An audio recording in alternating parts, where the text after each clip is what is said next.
kalsoonidu ma xirfad baa? Waa su'aal ay isweydiiyeen culimada kasmalafeedka. Kalsoonidu waa dareen aaminaad ah ee qalbiga ka imaanaya kaasoo xoojiyo waxqabadka nolosheena. Saas ayayna culimada kasmalafeedka qaar ka mid ah u dhaheen ma xirfad baa.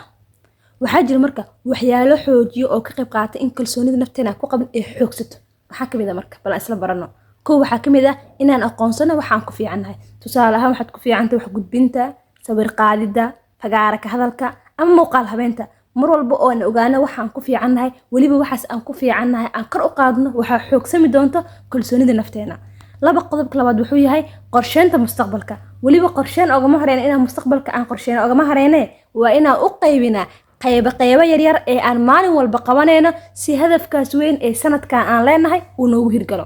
qodobka saddexaad wuxuu yahay daryeelka nafteena. inaan nafteena daryeelno waliba aan ka fakarno cunada aan qaadanayno, caafimaadkeena, hurdadeena iyo nadaafadeena inta waxay qayb lixaad ay ka qaataan kalsoonideena. sababtoo ah mar walba aan caafimaad qabno oo mar walba aan wax qabsan karno. qodobka afraad wuxuu yahay joogteynta korinta. maxaa la korinayaa? waxbarashadeena, xirfadaheena, mar walba inaan aqoon cusub ku soo darno nolosheena. waxaa la dhahaa xirfadaha qofka waxay ku daraan qiimo, value ay ku daraan Allah. qodobka shanaad wuxuu yahay dhamaystirka howlaha aan qabanayno. yes sababtoo ah dhamaystirka wax walba oo aad bilowdid haddii aad dhexda uga tagtid naftaada waxay kaa aaminaysaa in aadan ahayn qof kalsooni buuxda qabo. laakiin wax walba oo aan bilowno, tusaale kale waxaa bilowda course online ah inaan dhamaystirno, waxaan bilownay shaqo wax walba oo aan bilowno in aan dhamaystirno. waxaa jira marka kalsoonidaas muhiimka ah ee wax weyn noo qabanayso haddii aan weyno maxaa lagu gartaa? ama kalsooni darro markay nagu dhacdo sideen ku aqoonsan karnaa? kow, cabsi fara badan. cabsi badan ee qofku jirto.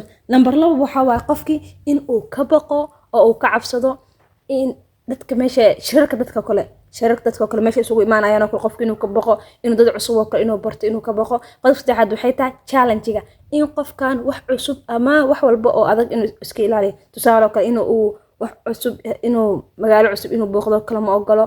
in qofkii way ku adag tahay in wax cusub oo kale uu tijaabiyo. cabsi zaa'id ah baahayso.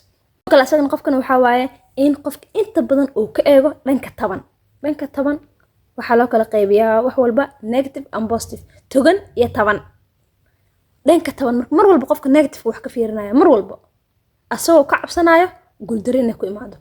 qodobka ugu muhiimsan waa midka ugu weyn waa qofka in uu ka cabsado waxa dadka kale ka dhahayaan. dadka kale maxay ku fakarayaan, maxay ka dhihi doonaan. waana qodobka ugu weyn ee inta badan dadkeena ay la dhibaataysan yihiin. qodobkan waxaa dhihi lahaa halkiisa dadka waxay ka fakarayaan inaad ahmiyad siin. si aad ahmiyad u siinina waxaad qorshe ka dhigi kartaa in wax walba oo aad qabanayso inaad ka fiiriso 3 qodob oo muhiim ah. qodobka koowaad horta waxaan aan qabanayo Ilaahay subxaanahu wa ta'aala raali ma ka yahay? yes.